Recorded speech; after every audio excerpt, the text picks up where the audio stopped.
വിഴിഞ്ഞത്ത് നിന്നുള്ള ആദ്യ കയറ്റുമതി കണ്ടെയ്നർ സ്പെയിനിലെ വലൻഷ്യയിലേക്ക് പുറപ്പെടുകയാണ്. നമ്മളോടൊപ്പം നിലമേൽ എക്സ്പോർട്ടേഴ്സിൻ്റെ സുരേഷ് മാത്യു ആണ് വിശേഷങ്ങൾ പങ്കുവയ്ക്കാനായി എത്തിയിരിക്കുന്നത്. സർ, ആദ്യ കണ്ടെയ്നർ പുറപ്പെടുകയാണ്. തിരുവനന്തപുരത്ത് നിന്നുള്ള ആദ്യ കണ്ടെയ്നറാണ്. അപ്പോൾ അതിൻ്റെ വിശേഷങ്ങൾ നമുക്ക് വേണ്ടി പങ്കുവയ്ക്കാമോ?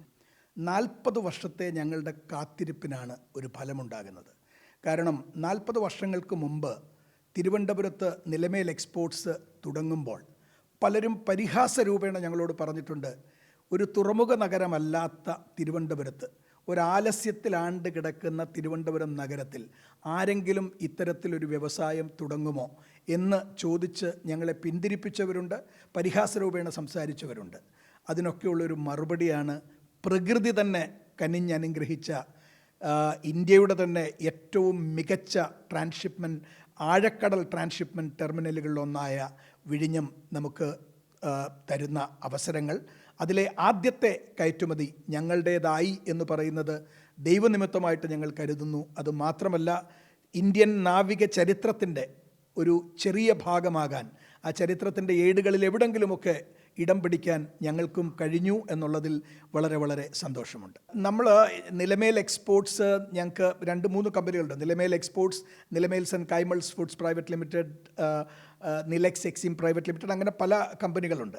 അതിൽ ഞങ്ങൾക്ക് 2 ഡിവിഷനാണ്. ഡ്രൈ ഫുഡ്സുമുണ്ട്, റെഫ്രിജറേറ്റഡ് ഫുഡ് പ്രോഡക്ട്സുമുണ്ട്.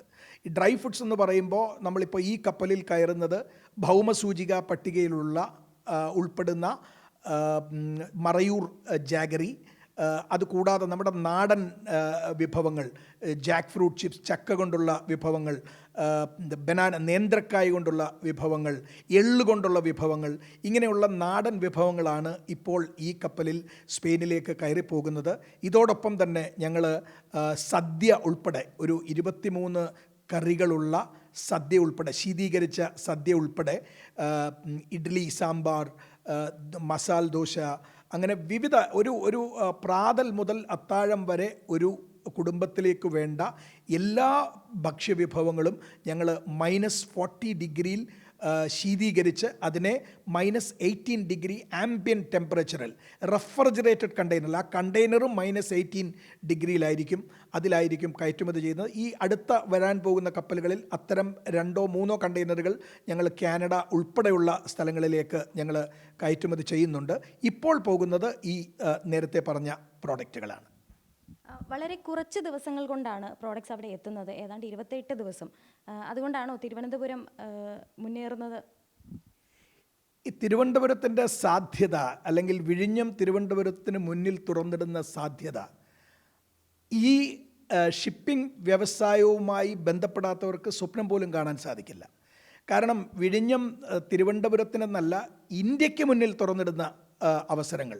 ഇത് നമ്മൾ അതിനെ ചെറുതായി കാണരുത്. കാരണം വെച്ചാൽ ഒരു വിഴിഞ്ഞം തുറമുഖം എന്ന് പറയുന്നത് തിരുവനന്തപുരത്തിന് മാത്രം പ്രയോജനപ്പെടുന്ന ഒരു തുറമുഖമല്ല, കേരളത്തിന് മാത്രം പ്രയോജനപ്പെടുന്ന തുറമുഖമല്ല, സൗത്ത് ഇന്ത്യക്ക് മാത്രം പ്രയോജനപ്പെടുന്ന തുറമുഖമല്ല.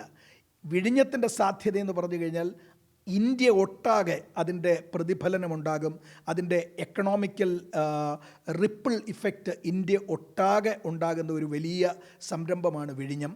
അതിൽ ഉള്ള ഏറ്റവും പ്രധാനം, ഇപ്പം ഞങ്ങളെപ്പോലുള്ള ഒരു കയറ്റുമതിക്കാർക്ക് അല്ലെങ്കിൽ എക്സ്പോർട്ടേഴ്സിന് ഞങ്ങൾക്കുണ്ടാകുന്ന ഏറ്റവും വലിയ ഒരു അവസരമെന്ന് പറയുന്നത്, ഇതിപ്പോൾ ഈ പോകുന്ന കപ്പൽ അല്ലെങ്കിൽ ഈ പോകുന്ന ഷിപ്മെൻറ്റ് ഞങ്ങൾ തൂത്തുക്കുടിയിൽ നിന്നോ കൊച്ചിയിൽ നിന്നോ ആയിരുന്നു കയറ്റുമതി ചെയ്തിരുന്നതെങ്കിൽ 50 മുതൽ 60 ദിവസം വരെ ഈ സ്പെയിനിലെ വലൻഷ്യ തുറമുഖത്ത് എത്താൻ എടുക്കുന്ന സമയത്താണ് ഇത് വിഴിഞ്ഞത്ത് നിന്ന് നേരിട്ടുള്ള ഫീഡർ വെസലുകളെ ഒഴിവാക്കി നേരിട്ടുള്ള മദർ വെസലുകളിൽ കയറി 28 ദിവസം കൊണ്ട് സ്പെയിനിലെത്തുന്നത്.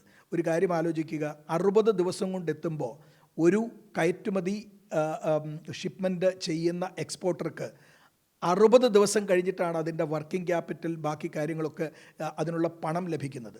ഇത് 28 ദിവസത്തിനകത്ത് നമ്മുടെ പണം ലഭിക്കുന്നു. നമ്മൾ അയക്കുന്ന ചരക്ക് അതിൻ്റെ എല്ലാ ഫ്രഷ്നെസ്സോടും കൂടി അവിടെ എത്തുന്നു എന്നൊക്കെ പറയുമ്പോൾ അത് കയറ്റുമതിയിൽ ടൈം ഈസ് മണി, സമയമാണ് അതിനകത്തിലെ ഏറ്റവും പ്രാധാന്യമുള്ള കാര്യം.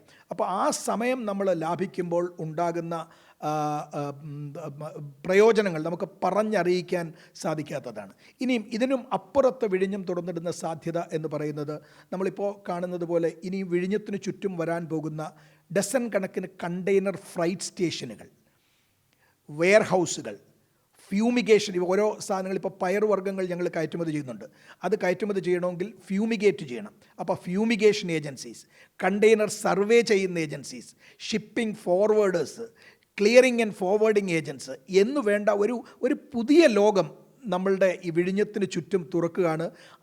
അതിനും മേലെ ഈ ഔട്ടർ റിംഗ് റോഡ് യാഥാർത്ഥ്യമാകുമ്പോൾ വ്യവസായങ്ങൾ, ആ നാവായിക്കുളം മുതലുള്ള ബെൽറ്റിൽ വ്യവസായങ്ങളുടെ ഒരു പരമ്പര തന്നെ ഉണ്ടാകും.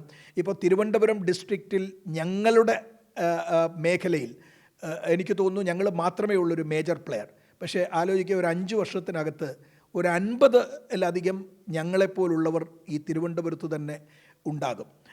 തന്നെയുമല്ല, ഇതിൻ്റെ പ്രയോജനം ലഭിക്കാൻ പോകുന്ന മറ്റൊരു ഏരിയയാണ് തമിഴ്നാട്. നാഗർകോവിലിനപ്പുറത്തോട്ടാണ് 2000-3000 ഏക്കർ സ്ഥലം വളരെ യാതൊരു ബുദ്ധിമുട്ടുമില്ലാതെ അവൈലബിളാണ്. അപ്പോൾ വലിയ ഇൻഡസ്ട്രികൾ, അൾട്രാ ലാർജ് ഇൻഡസ്ട്രികളുടെ പ്രയോജനം വരാൻ പോകുന്നത് തമിഴ്നാടിനും, ലാർജ് ഇൻഡസ്ട്രീസ് അല്ലെങ്കിൽ മൈക്രോ സ്മോൾ മീഡിയം എൻ്റർപ്രൈസസ് ഇതിൻ്റെയൊക്കെ പ്രയോജനം വരാൻ പോകുന്നത് കേരളത്തിനും ആയിരിക്കും.